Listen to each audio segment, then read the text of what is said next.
શ્રી વલ્લભાધીશ કી જય, શ્રી ગુસાઈજી પરમ દયાલ કી જય, શ્યામ સુંદર શ્રી અમને મહારાણી કી જય, શ્રી હરિરાય મહાપ્રભુ કી જય. આપણે 16 ગ્રંથ વિશે રસપાન કરીએ છીએ. તેમાં ચોથો ગ્રંથ આપણો ચાલતો હતો પુષ્ટિ પ્રવાહ મર્યાદા ભેદ.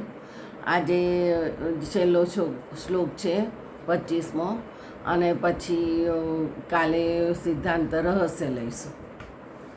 પ્રવાહેપી સમાગત્ય પુષ્ટિસ્થૈરન યુજ્યતે સોપીસ્તૈસ તત્કુલે જાત કર્મણા જાયતે યતઃ. દુર્જ્ઞ પ્રવાહી જીવો ભગવાને ગીતાજીમાં કહેલા છે, અને અજ્ઞો તો પ્રવાહી ન છતાં તેઓ પ્રવાહીને અનુસરનારા હોય છે. મિશ્ર પુષ્ટિમાં રહેલા જીવો પ્રવાહમાં આવી ગયા છતાં તેની સાથે જોડાઈ જતા નથી, પણ વેદની નિંદા કરવાથી તે દુષ્કૃત્યથી તે આસુર કુળમાં ઉત્પન્ન થયેલા હોય છે.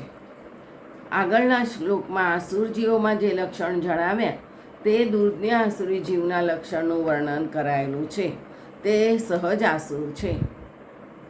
અજ્ઞ આસુર એ વાસ્તવિક રીતે આસુર નથી, પરંતુ આસુર જીવને અનુસરનારા હોય છે. તેઓ ખરી રીતે તો દૈવી જીવ હોય છે, પણ અહંકારના લીધે અથવા બીજા દુષ્કૃત્યથી તે પ્રભુને કોઈ દેવ કે મહાપુરુષ દ્વારા શાપ દેવડાવી દંડ તરીકે થોડી મુદત માટે આસુરીઓનીમાં નાખેલા હોય છે. જો કે દંડ થવાથી આસુરીઓનીમાં પડે છે, પણ તે દંડ અનુગ્રહ રૂપ જ હોય છે, જેથી પોતાના ગુનાનું તે જીવને ભાન રહે છે ને થયેલા દંડને લીધે તેમને પોતાના દોષની સ્ફુરણા થાય છે, જેથી આસુરીઓનીમાં આવતા છતાં તેઓ આસુરને સાથે તદ્દન મળી જતા નથી. જેમ પાણીમાં તેલ નાખીએ છતાં તેલને પાણી મળી જતા નથી, તેમજ જુદા રહે છે, તેમજ તેમનામાં દીનતા પ્રાપ્તિ થવાથી આસુર તરીકે દંડની મુદત પૂરી થતાં પ્રથમ કરતાં પણ ઉચ્ચ સ્થાનને પ્રાપ્ત થાય છે. પ્રથમ પ્રવાહી સૃષ્ટિમાં હોય તો આ દંડ થયા પછી મર્યાદા પુષ્ટિમાં આવે છે. જેમ કે દૂધ અને જલ ઓતપ્રોત મળી જાય છે, તેમ અને મર્યાદા પુષ્ટિમાં પ્રથમ હોય તો આ દંડ થયા પછી પુષ્ટિમાં જેમ કે શુદ્ધ તેલને જેવા એટલે સ્નેહવાળા અથવા છેવટે મધ જેવા જાણવા, આવી રીતે પુષ્ટિજીવો પર પ્રભુનો દંડ તે અનુગ્રહ રૂપ જ જાણવો. આ ગ્રંથ છે ગોકુલાજી વગેરે સંસ્કૃત વિરોધી કર્તાઓનો મત છે કે આ જીવોનો ભેદ બતાવ્યો છે. આમાં દૈવી આસુરી, દૈવી એટલે આ સૃષ્ટિ શાંત એટલે મોક્ષના અધિકારવાળી છે. તેના પણ બે ભેદ છે, પુષ્ટિ અને મર્યાદા. પુષ્ટિ સૃષ્ટિ પ્રભુ સ્વરૂપમાં આસક્ત હોય છે, અને તેમની પ્રવૃત્તિ પ્રભુ સ્વરૂપની સેવા કરવાની જ હોય છે. અને મર્યાદા સૃષ્ટિ વેદાજ્ઞામાં આસક્ત હોવાથી તે આજ્ઞાવાળી મર્યાદામાં જ તેમની પ્રવૃત્તિ છે. આસુરી એટલે પ્રવાહી. આ સૃષ્ટિ લૌકિક પ્રવાહમાં જ આસક્ત હોય છે. અને પુષ્ટિના ભેદ. શુદ્ધ પુષ્ટિ, આ જીવ કોઈ પણ યોનિમાં ફક્ત પ્રભુ આજ્ઞાથી તેમની લીલાપયોગી અનુકૂળતા માટે જ પ્રગટેલ હોય છે, તો આ આજ્ઞા પ્રમાણેનું કાર્ય કરી પાછા પ્રભુ સમીપ તેમની સેવામાં પહોંચે છે. બીજું મિશ્ર પુષ્ટિ. મિશ્ર પુષ્ટિમાં એમ કહે છે કે અપરાધથી પ્રભુએ કૃપાથી દંડ કરવાથી ભૂલોકમાં આવે છે. તેના 3 ભેદ કહ્યા છે: પુષ્ટિ મિશ્ર પુષ્ટિ, મર્યાદા મિશ્ર પુષ્ટિ અને પ્રવાહી મિશ્ર પુષ્ટિ. તેઓ પુષ્ટિ મિશ્ર પુષ્ટિમાં સર્વ ભગવાનના સ્વરૂપ તથા તેમના ગુણને, તેમની લીલાને તથા પોતાના ઉપર થયેલા દંડને પણ પોતાને હવે શું કર્તવ્ય છે તે સર્વને જાણનાર હોય છે. મર્યાદા મિશ્ર પુષ્ટિ ભગવાનના ગુણને જાણવાવાળા હોય છે. અને પ્રવાહી મિશ્ર પુષ્ટિ તેમના સ્નેહ કમી હોય, તેમજ ભગવદ્ ગુણનું જ્ઞાન પણ નથી હોતું. લૌકિક આસક્તિને લીધે તેઓ પ્રભુ સેવા સંબંધી કાર્યો સ્નેહરહિત કરનાર હોય છે.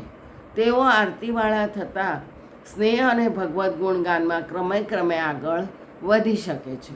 આ ત્રણેય પ્રકારની મિશ્ર પુષ્ટિ જીવોના ક્રમે શુદ્ધ પુષ્ટિમાં પ્રવેશ થઈ શકે છે. મર્યાદા જીવો. આ જીવો માટે ઉપર કહેલ છે તેમ વિશેષ કાંઈ વર્ણન આ ગ્રંથમાં કહ્યું નથી, પરંતુ પુષ્ટિજીવથી તદ્દન જુદા છે, માટે મિશ્ર પુષ્ટિજીવો સાથે પણ તેમની એકતા કરવાની નથી. પ્રવાહી જીવો, તેના બે ભેદ બતાવે છે, સહજ આસુર અને અજ્ઞ આસુર. તેમનું વર્ણન ગીતાજીમાં પણ બતાવ્યું છે. આ અન્ય આસુરો ખરી રીતે દૈવી છે. તેઓનો મિશ્ર પુષ્ટિ પૈકીના પ્રવાહ મિશ્ર પુષ્ટિજીવોમાં સમાવેશ થાય છે. ભક્તિ માર્ગને અનુસરનારા હોય છે અને દંડ ભોગવી ક્રમે ક્રમે કૃતાર્થ થાય છે.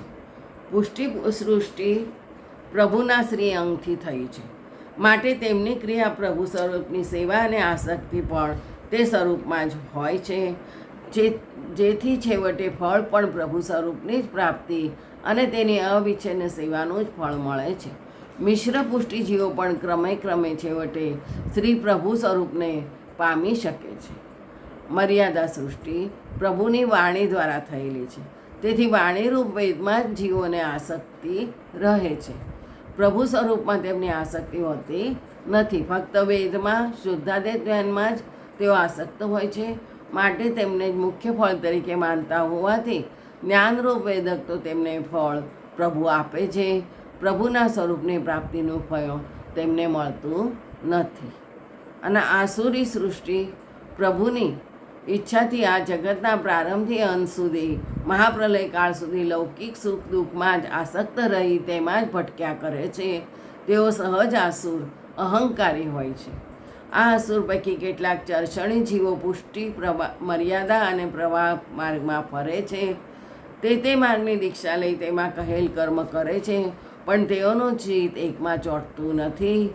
તેઓને ફક્ત બહારની ક્રિયા પ્રમાણે લૌકિક ફળ જ મળે છે. આ હતો પુષ્ટિ પ્રવાહ મર્યાદા ભેદ ગ્રંથ. આજે પૂરો થયો. કાલે સિદ્ધાંત રહસ્ય લેવામાં આવશે. જય શ્રી કૃષ્ણ.